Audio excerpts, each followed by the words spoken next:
আমি পড়াশোনায় বা বিজ্ঞানে কোনোদিন ভালো ছিলাম না। আপনিও কি নিজেকে নিয়ে এমনটা ভাবেন?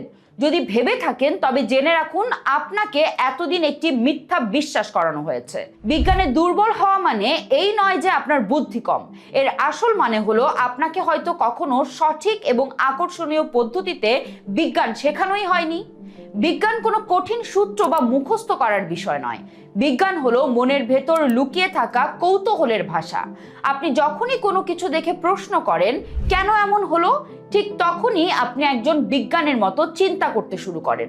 স্বয়ং আইনস্টাইনও স্কুলের পরীক্ষায় আশানুরূপ ফল করতে পারতেন না, আর নিউটনকে তো বলা হতো একটা সাধারণ ছাত্র।